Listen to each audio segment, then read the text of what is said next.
Tonight, taking a stand against hate. Ultimately, we're going to ask for some responsibility for the police to change their approach to these hate threats. A local movement in the wake of threats. Dealing with that collective fear and trying to rebuild a sense of community safety. In Waterloo Region. More lives lost on local roads. Concerning when we have pedestrian crashes so close together. 2 separate collisions in the region involving fatalities over the weekend. Moving to the beat of the World Series. Pharrell comes out. He was happy that we were coming together to kind of show how strong and how great of a presentation we can put on when we work together. The Guelph musician who shared a big stage with a big name in music.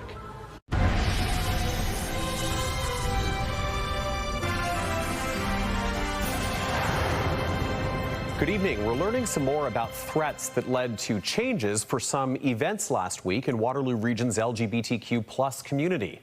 Regional police now confirming it was a threat to escalate to violence that set off their community safety alert. The police investigation is now closed, but some say the implications of the ordeal are lingering. CTV's Heather Centerin joining us now live from uptown Waterloo's Public Square. Heather, a very lively event underway right now behind you there, hosted by one of the groups that moved its event online last week because of those threats. It is a lively event, Tony, after what organizers say was a very tumultuous week. Now, this is a pop-up pride dance party, and it's hosted by Spectrum Community Group. The goal is to dance out any negative emotions that may have come up after last week. Spectrum Community Space has been around for 15 years, supporting the 2S LGBTQIA+ community in Waterloo Region. But the executive director says it's been a tough week after police informed them about a tip they received targeting local queer events and programs held on Tuesday. Spectrum had 2 planned that day. We switched those to virtual out of an abundance of caution, and then since then have been putting in extra security, extra measures to ensure the safety of everyone who comes to a Spectrum program.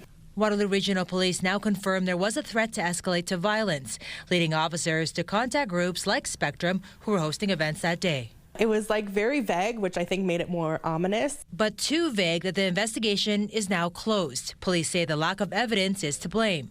Spectrum wishes more could be done. We didn't hear from WRPS after the initial warning. Anything since, we've had to reach out and ask for those answers. So I do wonder what community safety looks like to kind of open up and notify without any follow-up.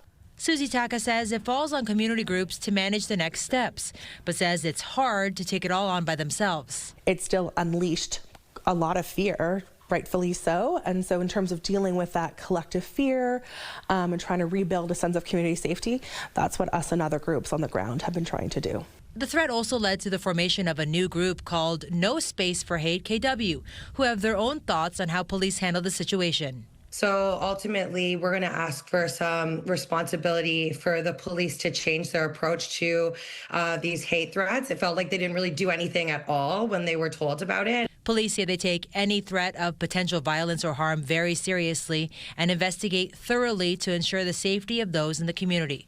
Police also hosted a meeting today with local community groups to discuss what happened.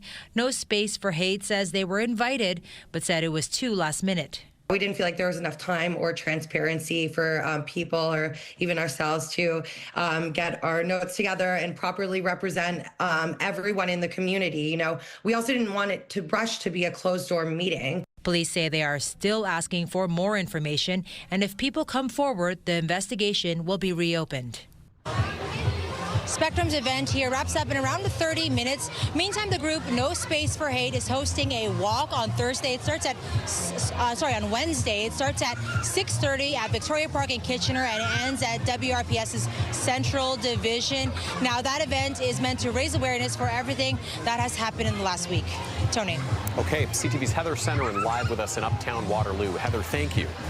2 separate crashes over the weekend in Waterloo Region involved the deaths of pedestrians. CTV's Colton Weens has more on the investigations and the rate of collision fatalities in the region this year.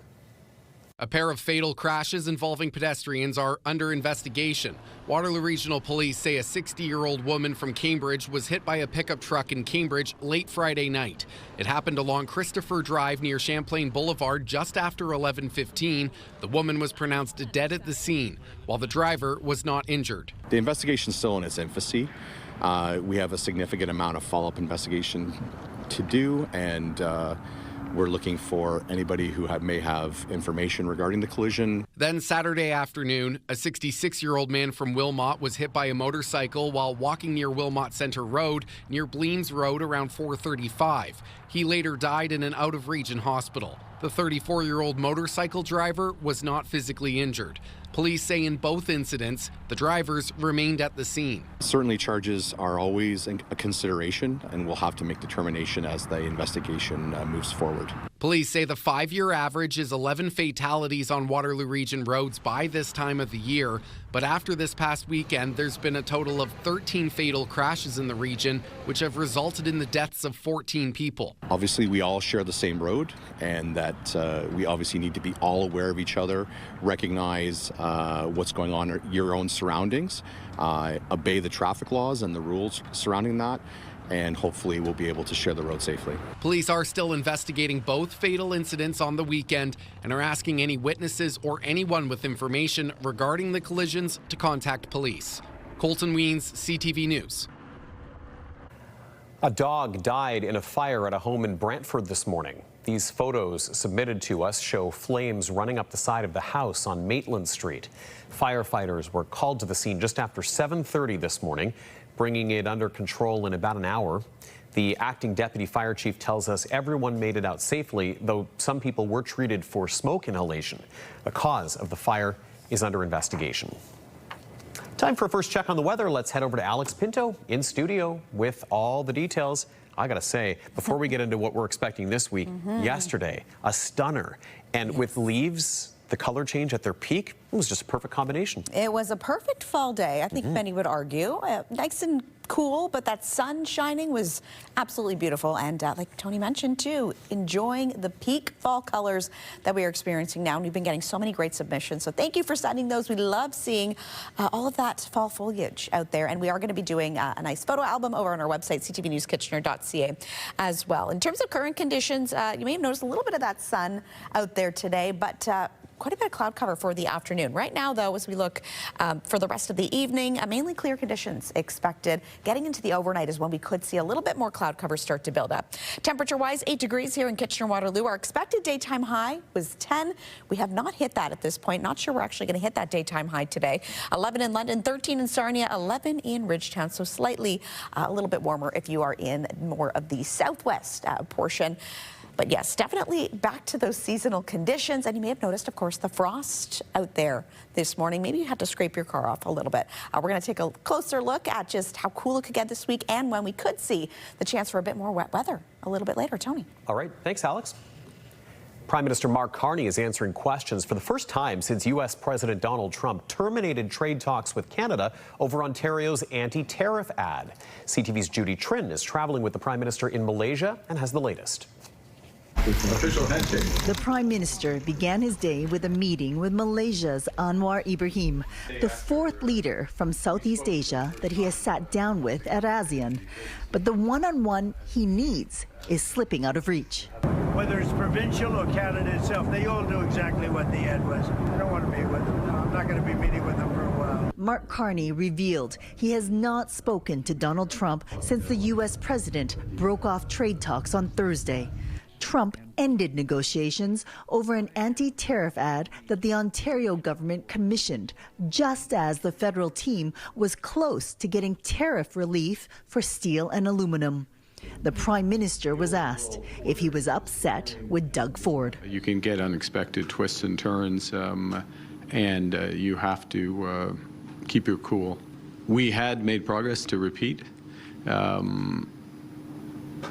And we stand by the progress that had been made. Trump is also threatening to add 10% more tariffs on top of existing ones. When those take effect is uncertain. It's a stunning reversal from Carney's last White House visit just 3 weeks ago. How did your relationship with Donald Trump go south so fast? It's a question for him. Carney has considered the possibility the U.S. is toying with Canada and doesn't want to negotiate. I'm not about to detail those contingency plans. I said this before I was elected, emphasize the importance of us giving ourselves far more than any foreign government could take away. At the ASEAN summit, Carney said Canada would increase by 50% its non-U.S. exports over the next decade.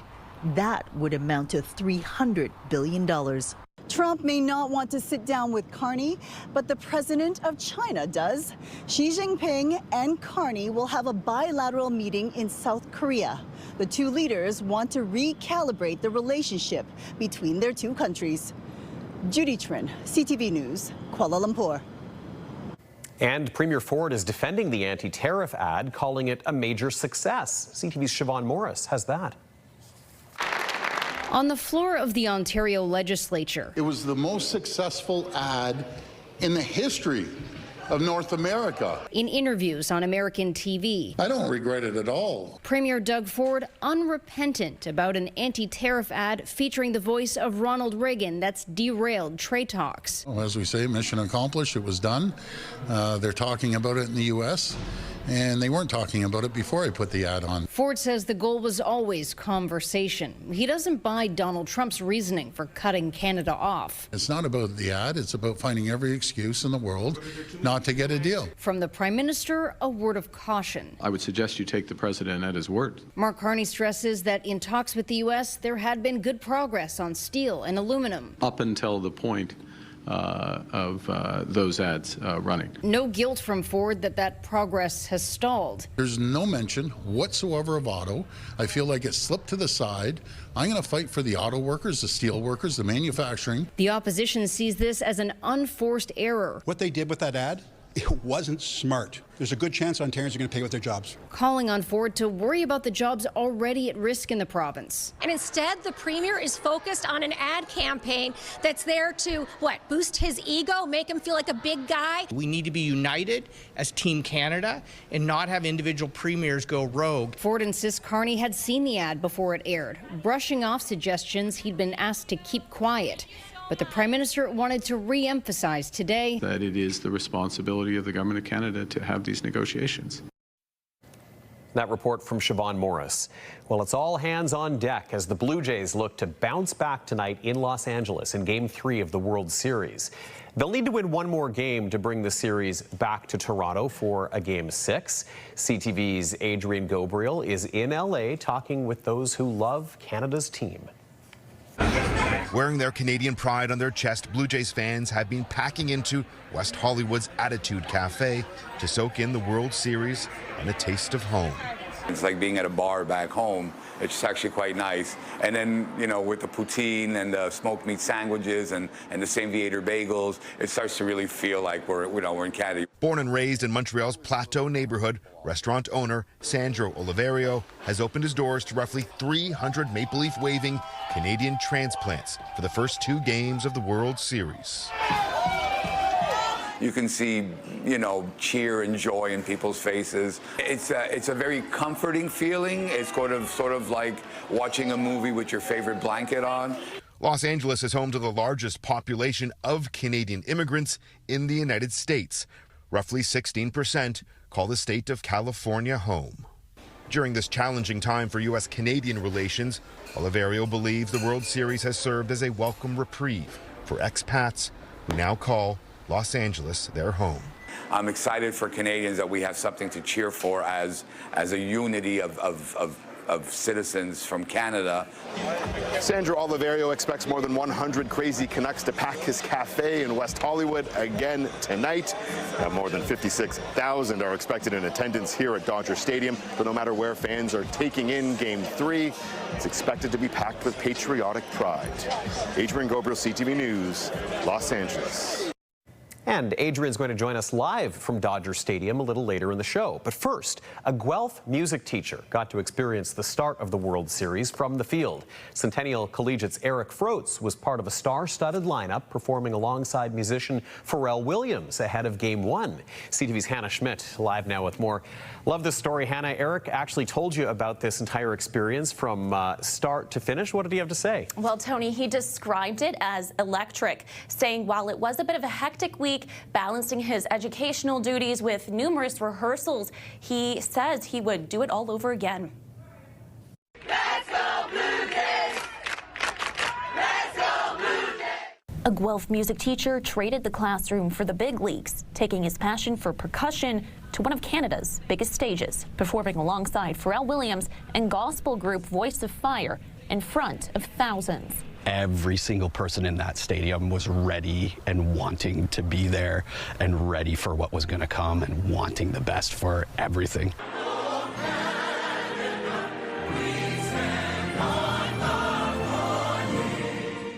Centennial Collegiate music teacher Eric Froats was one of hundreds of people who volunteered for the pre-game show. They wanted was our marching and movement experience, knowing, how big a step is supposed to be, how to make a straight line so we could kind of guide the volunteers. Froats, a former U.S. Marine with more than 30 years of drumming experience, used his skills to help guide part of the show's visual presentation and marching performance. I found a good sense of pride in it. Every stadium performance I've done before, those people were there to silently listen to you, whereas this was like an energy to get everybody excited. He called it eye-opening. So they had the software kind of mapping out the Canadian flag and the American flag, and that's kind of, we got the raw bones of like what that would look like. Saying it pushed him both musically and personally, with hours of rehearsals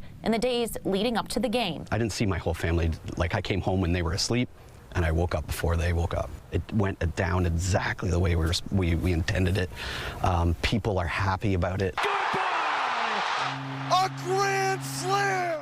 And while Friday night was about Major League Baseball, Eric says the moment was also about inspiring his students to dream big. As far as what am I taking home, rethink all the things that went on around me and think about, okay, how can I apply that to my music program and my drum line. The moment also meaningful as it involved performers from both sides of the border. Pharrell comes out. He was happy that we were coming together to kind of show how strong and how great of a presentation we can put on when we work together rather than try to compete with each other.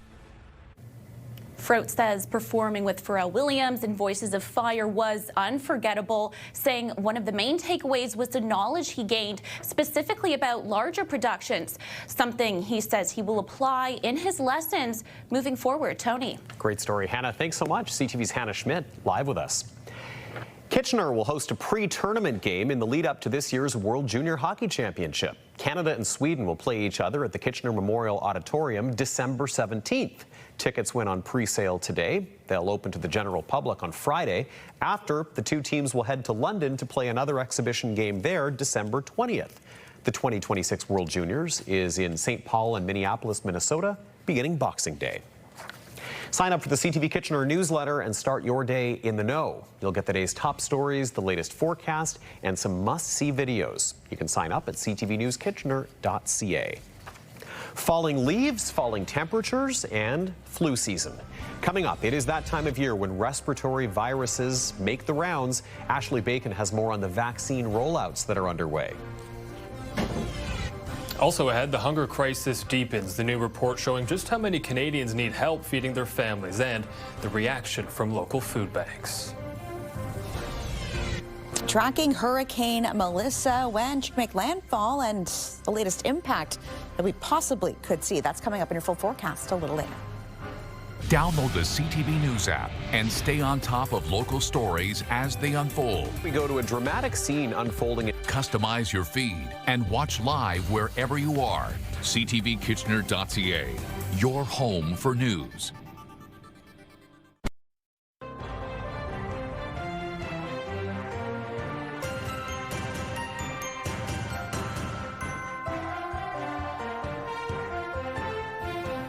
A new report from Food Banks Canada suggests higher levels of poverty and hunger are becoming normalized in this country. Food banks are getting record demand every month, and that has the ones in Waterloo Region joining a nationwide call to get governments more involved. CTV's Spencer Turcotte is live now with more on this. Spencer, you had a chance to speak with representatives of two of the region's largest food banks. What's their take about this new data? Well, they're alarmed, but not surprised. They say food donations are often not nearly enough to meet the sharp demand.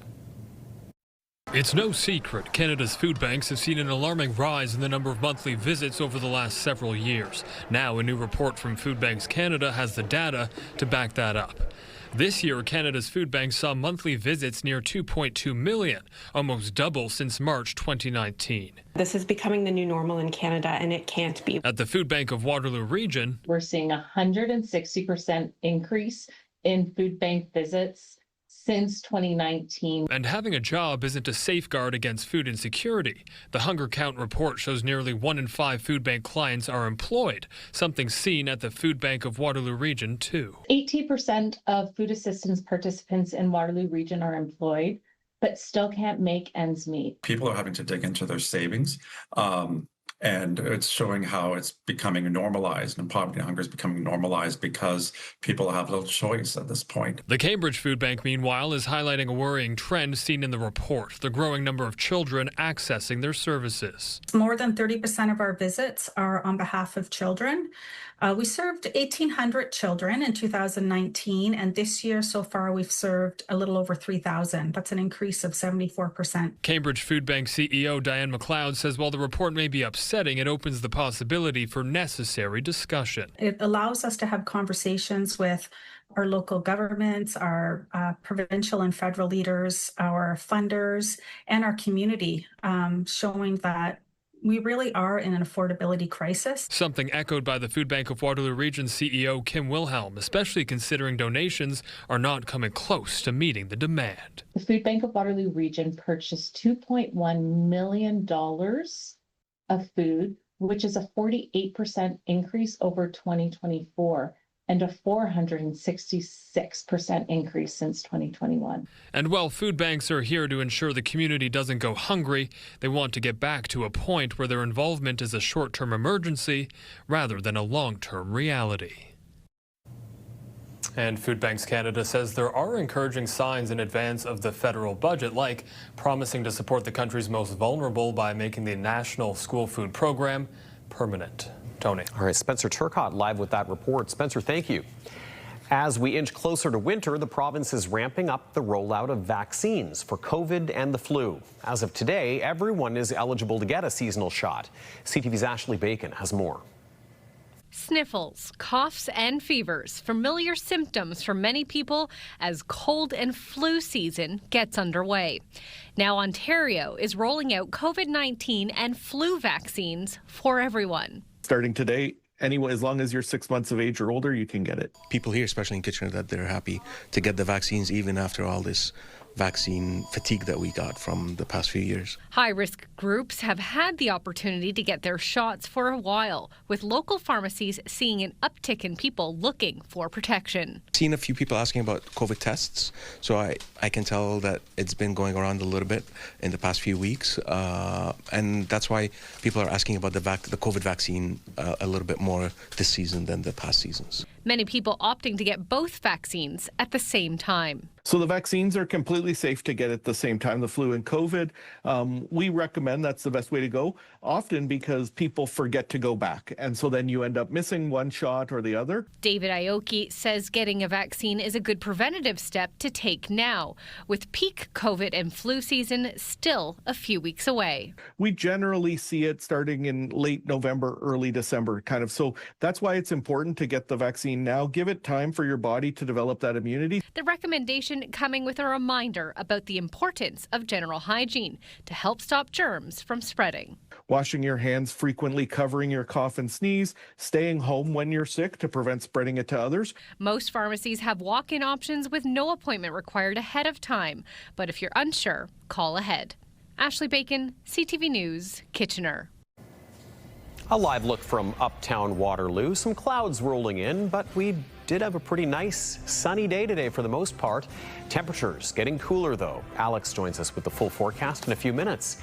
And later in the show, keeping warm this winter with locally made mittens, a business in St. Jacobs that's giving new purpose to unwanted sweaters on this week's Made Right Here.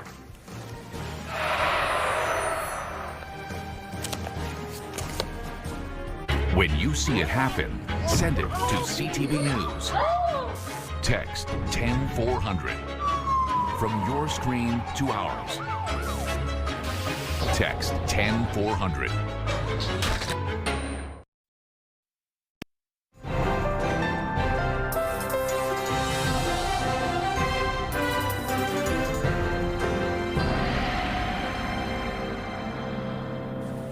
Alex is here with our forecast. Yeah, really starting to feel cooler out there, day and night. Yes. Turned my heat on over the weekend. Yes, we did too. Haven't had it on yet. I know, it makes a big difference. It really does. Certainly does. That and layering up if you're going to be outside, even during our morning walk this morning. The frost out there, noticed a nice layer on the cars this morning, but the grass also had a nice little dusting, and we needed maybe a sweater, plus the jacket, plus a scarf, but it's okay. I'm all for the layers. Yeah, it is that time. Switch over. Let's welcome real fall weather now. Sweater weather is officially here and appropriate for the last week of October. Hard to believe that November is right around the corner. A bit of a chilly night out there, so take a live look from uptown Waterloo, the public square there. We're noticing just a few clouds still sticking around, but it was nice to see that sunshine out there for a little bit today, and especially on Sunday. So yesterday, hopefully you had a chance to get outside and enjoy. It was beautiful out there. A little bit cool, but right in that direct sunlight, it was quite comfortable as well. And then, yes, back half of the week, that's when things could change, which we will get into a little bit later. But first, just the latest on the tracking of Hurricane Melissa that we're keeping an eye on. So as of today, officially a Category 5 storm. This is the strongest hurricane to potentially hit Jamaica since record keeping that was set back in 1851. Max winds as well, 280 kilometers an hour is what they're seeing there. So when it comes to landfall, likely tonight or tomorrow. So something we're going to be keeping a closer eye on that, especially if you have travel plans or you may have loved ones in the Caribbean there this week. So as a result, flooding, landslides, widespread damage. This is the possible damage that could come from this hurricane. It could also afterwards impact Cuba, Bahamas, and Turks and Caicos. So again, just a note as well, if you did have travel plans or you have loved ones who might be in the area there. Closer to home, though, as we look at our future cast, a few clouds as we saw as we get into the evening hours, into the overnight as well, and even getting into tomorrow. Mix of sun and cloud is what we're going to see. We could see maybe a pop-up shower or so if you are in the GTA. But over the next couple of days, a little bit more sun in store, which will be nice to see. But yes, cooler conditions, so we will definitely want to layer up. In terms of conditions across the province right now, 9 in Timmins, 6 in Sudbury, 9 degrees in Ottawa this hour as well, 8 in Mount Forest, 9 in Goderich, and for us here in Kitchener, Waterloo, we have now dropped down to 6, so I do not think we're going to be hitting that expected daytime high of 10 degrees today. The highest point we did hit was 8. So 2 degrees is our expected overnight low, partly cloudy conditions, then getting into tomorrow, a little bit more sunshine in store, 11 degrees, mix of sun and cloud. That is our daytime high expected, and that UV index sitting at a 3 once again, which is considered moderate. So in terms of daytime highs and lows, sitting pretty seasonal for this time of year. Record high was 25 set back on this day in 1920 and minus 8.3. It was a chilly one overnight on this day in 1976. But I do want to highlight the sunrise and sunset. So that sun now rising 9 minutes before 8 o'clock in the morning, and it is setting at 6:20 p.m. A few of us here were talking about how difficult it is to get up when it is still so dark, especially around 6, 7 o'clock. So over the next few days, yeah, mix of sun and cloud for us tomorrow, as we saw. Sunshine, though, in store for your Wednesday with a high of 12 degrees before, again, we potentially could see a little bit of wet weather here in Waterloo Region. For Lambton, Kent, and Essex, a couple of days of sunshine before, again, we could see a chance for some wet weather, some cool overnight lows as well, 3, 5 for several days. A little bit warm, too, in terms of your daytime highs over the next couple of days. In terms of southern Georgian Bay, mix of sun and cloud for your Tuesday. That sun sticking around for Wednesday with a high of 11 degrees, but then dropping down to just a low of -2. And here is tonight's Weather Watcher picture. I love this one. Some more stunning fall colors. This was taken in West Montrose by Andrew Knight along the Kissing Bridge Trail. Some peak colors. Also noticing more leaves, especially over the weekend. Tony, falling. Yes, over the weekend. Beautiful, though. We got to really enjoy these last few I was going to say maybe a week or so left of these beautiful colors. So thank you so much for sending this and being tonight's Weather Watcher. They are all over the sidewalks in my neighborhood, and I just love that time of year when the leaves go crunch, crunch, crunch under your feet as you walk and you watch the beautiful colors. But Halloween is only 4 days away, and we've got some spooky sights as well. Yes, we've been showcasing some over the last couple of weeks, and we've been receiving some great submissions when it comes to local Halloween houses.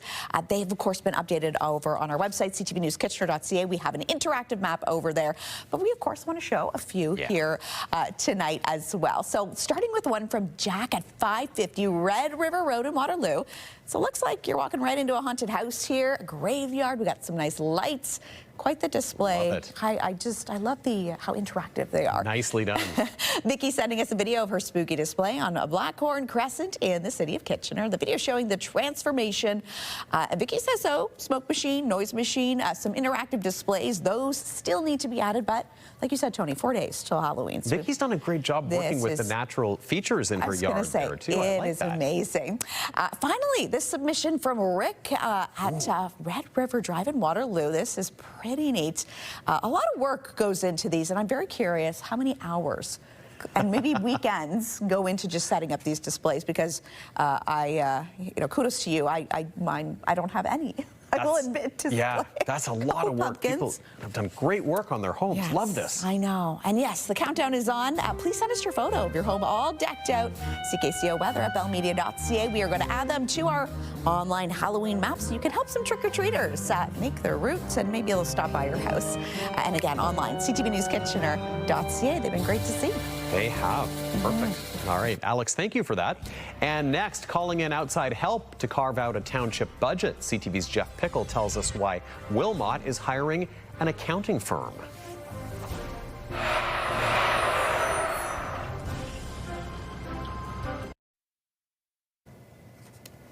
Wilmot Township is bringing in outside help to put together its municipal spending plan. They've hired accounting firm KPMG to help them carve out the budget as they keep working to bring the township's finances in order following a year that came with a big tax hike. CTV's Jeff Pickle reports. It was a tough pill to swallow last year for Wilmot residents when a draft budget proposal recommended a 50% increase in property taxes. Other municipalities are talking around 6, 7, 8, 9%. So I can't pay for mismanagement of past councillors. Ultimately, council was able to shave that down to an 18% increase. The township blaming the spike on poor financial planning in the past. This year, the mayor says they are going outside their organization to create the 2026 budget. The team that we're working with directly has experience already preparing other municipal budgets, and of course they have audit experience, which makes it helpful too. According to the township, the position of treasurer and deputy treasurer are currently vacant, those vacancies helping fund the hiring of KPMG. Salonen says bringing in KPMG comes at no additional cost to the taxpayer. We've had a different treasurer every single budget, different budget processes every single time. And of course, the community and councils had a lot of questions about where the numbers are coming from, what they're actually representing. This summer, former Kitchener CAO Jeff Wilmot took over as the township's chief administrative officer. Certainly the intent is this would be a one-time thing, and then once we're fully staffed, we can work on the foundation that KPMG will help us to build. Wilmot says the goal is more consistency for the next treasurer to fill the role. Yeah, no question that the work that's being done will help all of us here in township administration, but certainly help the treasurer by building that strong foundation. Mayor Salonen says this decision makes sense economically for the township. She says she used the strong mayor powers simply to get it done quicker. If it went through council, we'd have to go through a regular procurement process. This allowed us to expedite that process. KPMG's work on the 2026 budget has already begun. They anticipate having a draft ready before the end of the year. Jeff Pickle, CTV News, Baden. And recapping our top stories with Leanne Evans in studio. Leanne, advocates in the local LGBTQ plus community urging police to do more to build a sense of safety. And Tony, it comes after the safety alert police put out last week, which ultimately shut down some local events in the community. Police say the threat that led to it did not target a certain event or person, but prompted them to reach out to organizers of 3 separate events. Spectrum Community Space says they wish more could have been done. The group hosted a pop-up Pride dance party tonight in the Uptown Square after last week's event moved online because of the threats. 2 separate crashes over the weekend in Waterloo Region involved the deaths of pedestrians. A 60-year-old woman from Cambridge was hit by a pickup truck late Friday night. Then Saturday afternoon, a 66-year-old man from Wilmot was hit by a motorcycle while walking near Wilmot Center Road near Bleams Road. Police say the 5-year average is 11 fatalities on Waterloo Region roads by this time of year, but there have now been a total of 13 fatal crashes, which have resulted in the deaths of 14 people this year. And on our website tonight, Leanne, details about a hockey player who is returning to the Royal City. Yes, Jet Luchenko is a Guelph Storm fan favorite. After playing in 4 NHL games, he's heading back to the Storm. The organization welcoming him back on social media today, saying the Royal City Jet returns. You can scan the QR code to read more about it or go to CTV News Kitchener.ca. Tony. Okay, appreciate it. Leanne, thank you so much. Thank you. Well, as the temperatures drop, you may be in the market for some new winter clothing. This week's Made Right Here business has you covered. Winter Walties Mittens in St. Jacobs has been keeping hands warm for the past 10 years by upcycling old wool sweaters.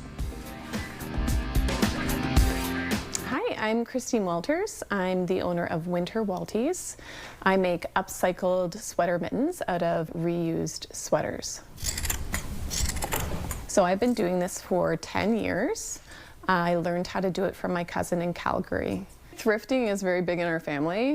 We all grew up thrifting, so it was just a great project that she could use things for a new purpose. I like the whole process of it. I usually start by going to thrift stores. I love finding like retro sweaters from the 70s, just like old patterns that look really cool and how I can match them up. Looking at different wools, I mostly work with wools that are 80% wool or higher, kind of comparing patterns and putting them together. That's kind of the part that I like the most. And then from there, I cut them out using a pattern I created, and then I sew them and finish them off. I really like finding really thick wools that then maybe gone through the wash and have really tightened up. Those are the best to make mittens out of. So I always say if you have a sweater that you have shrunk, I would always love to take it from you. Most people just find the mittens really warm because they're like double lined with really thick wool, and then on the inside I use polar fleece. I get a lot of reactions from dog walkers that love having them because they really do keep your hands warm.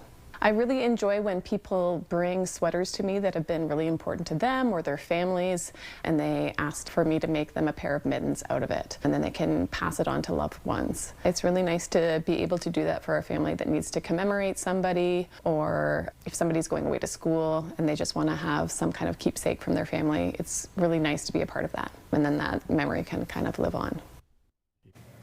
Max on the mound as Canada's Major League Baseball team looks to bounce back. Coming up, we're going live to Los Angeles ahead of tonight's World Series Game 3.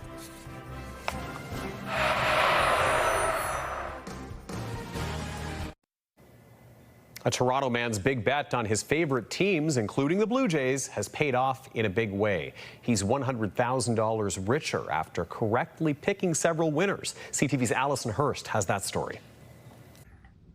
Yeah, the most iconic moment in Blue Jays history.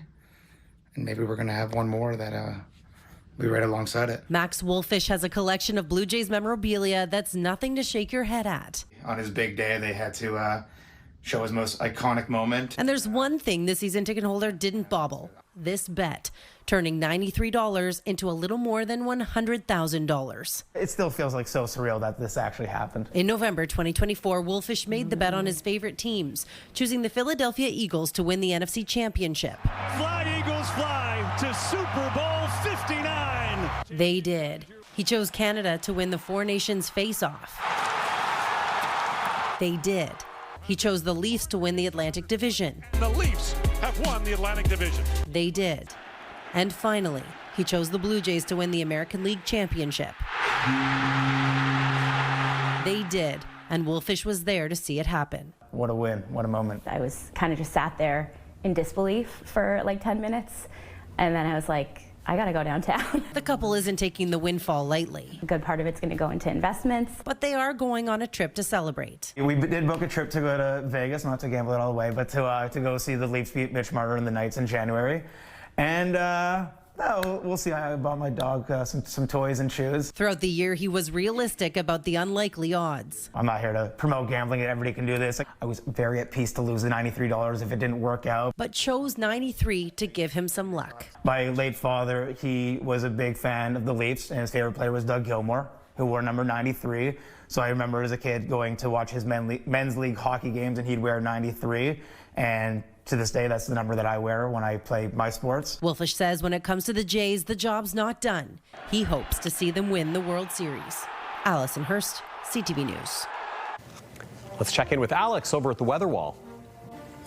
Well, conditions continuing to drop down. Just 6 degrees it is right now for us here in Kitchener, Waterloo. I'll let you know how cool it could be to start off your Tuesday morning in Wake Up Weather coming up.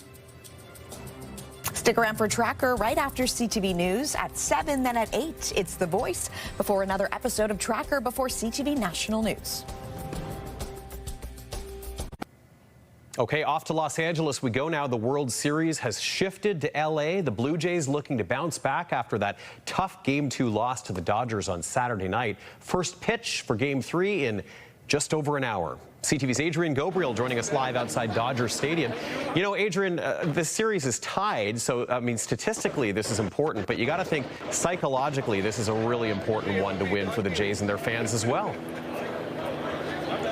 Yeah, absolutely. Really, you know, when the Dodgers won one in Toronto, well, then they brought on home field advantage. They you know, theoretically, Jays fans won't want to hear this. Canadian baseball fans might not want to hear this, but the Dodgers could wrap up the World Series here in LA. So could the Blue Jays. This is a big one, Tony.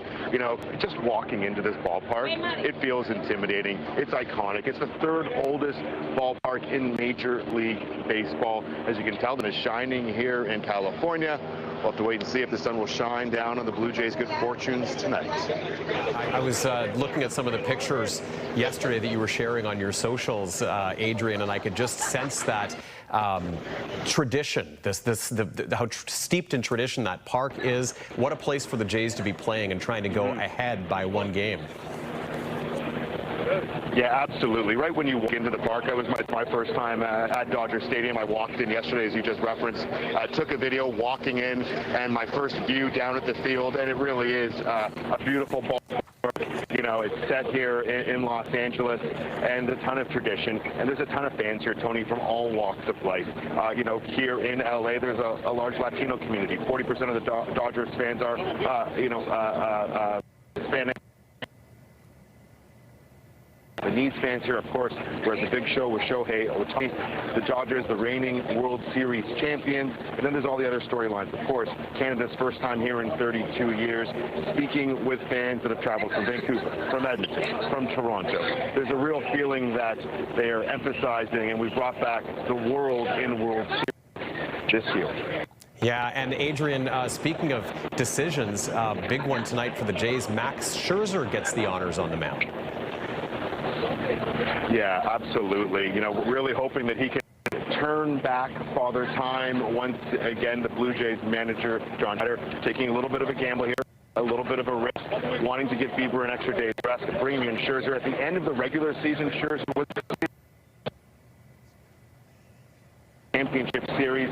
He threw a gem. They're hoping for one, and really, he has the pedigree, he has the experience, he has pitched in multiple World Series games, and the Blue Jays are hoping he will rise to the occasion. I know Canadian baseball fans across the country and in Kitchener are hoping. Oh, they sure are, all across Waterloo Region and all around the country. Adrian Gabriel, thank you so much, live from Dodger Stadium. Great to chat with you. And we had a little bit of a break up there, but I think we were getting the point of what Adrian was saying, and certainly the stakes are pretty high down there in LA tonight. And as far as the weather goes, back here at home, good night for ball game watching inside? Not inside, maybe with a blanket or two. I was going to say where Adrian is right now, a little bit warmer, a little bit nicer. It looked it, yeah. there right now. But yeah, you may have woken up to some frost like we mentioned a little bit earlier. So taking a look at tomorrow morning, 1 degree only as we hit 6 o'clock. Tomorrow, mainly clear conditions though. We could see a little bit of that sunshine return by around 8 o'clock or so, and things slightly warming up by about 10. And we should be hitting around 5 degrees, mix of sun and clouds. So another overall seasonal day. But again, that sunshine expected to stick with us tomorrow, which will be pretty nice to see before a chance for a little bit more cloud and a little more rain, Tony. And it's really not going to be that long. I saw it in some of the 7-day forecast boards, the minus lows, especially up towards southern Georgian Bay, points north. We are getting to that time of year where we're going to have to just face the facts. It's November at the end of the week. I know, it's hard to believe. I don't know where October went, but yeah, November, right around the corner. And also, it makes me remember, because we have a lot of time right now. I just wanted to touch on this so we can stretch this out a little more. It is that weekend. You know, you were mentioning the later sunrises and the earlier sunsets. It's the weekend where it's all going to shift back this coming weekend. Yes, the falling back, which will be fun to see. So, but yes, even just waking up, like we were mentioning, it is more difficult. And a few people, Leanne and I were chatting about it earlier today, just can't wake up because of just how dark it is first thing in the morning. Those of you early birds who get up to see the sunrise. Took a little bit. Yeah. All right. Well, thanks, Alex. And that is our time for tonight. Thank you for checking in with us. We're also going to check in with Adrian Gabriel live once again at 11:30 tonight. Actually, I think we've got an 11:40 slot with him, so we should know the results of Game 3 by then. Fingers crossed. It'll be quite the game. Big night for baseball fans in this country, that's for sure. Thanks for watching. We'll see you tonight at 11:30. Have a good night. Take care.